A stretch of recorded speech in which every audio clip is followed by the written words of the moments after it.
I didn't realize they celebrated Christmas in Japan. They were flexible. Pearl Harbor didn't work out, so we got you with tape decks.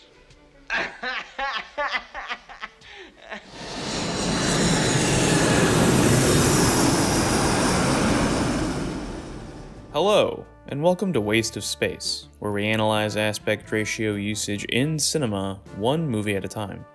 Today, we'll be looking at the 1988 film, Die Hard. And yes, there will be spoilers. Die Hard was based on the Roderick Thorpe novel, with a screenplay by Jeb Stewart and Stephen E. D'Souza, and directed by John McTiernan. Its cinematographer was Jan de Bont, and the film is presented in the aspect ratio of 2:3:9:1. Set on Christmas Eve, Die Hard is an action movie that takes full advantage of its wide aspect ratio, especially with how it frames environments. Majority of the film is set at the Nakatomi Plaza, which includes the Nakatomi Tower. Even with a wide frame, the film is able to portray how tall the building is through long shots. It can also portray how big the plaza leading into the building is, including its surrounding area. Due to the limited locations, we are able to get a good sense of the environments, like the 30th floor where the Christmas party and hostages are held. Whether it's the party itself or when Hans and his team take it over, the camera does all it can to present the whole location. This results in the camera often hovering about, which happens here and in other areas. Sometimes the camera stays still, only for it to move soon after, allowing for the scene to progress with little editing. Holly's office caught my attention because of how often it gets used.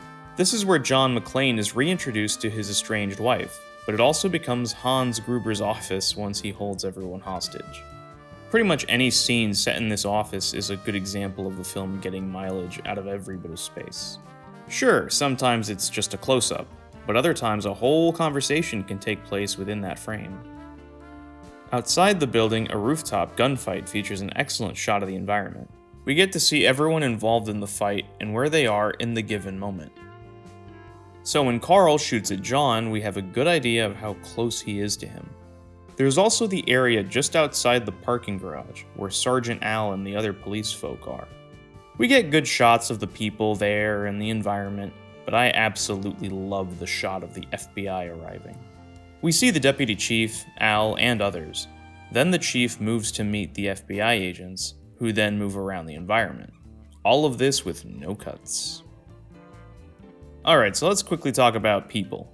Most of the shots of people in this film have them hanging out on the side, which for me is at its most noteworthy during the first in-person interaction between Hans and John.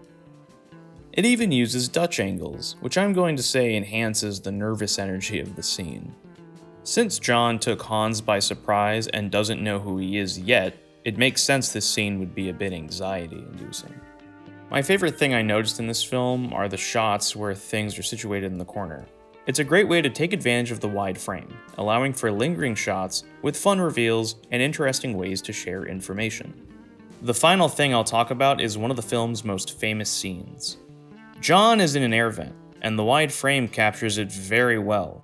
You can tell he's really stuck in there.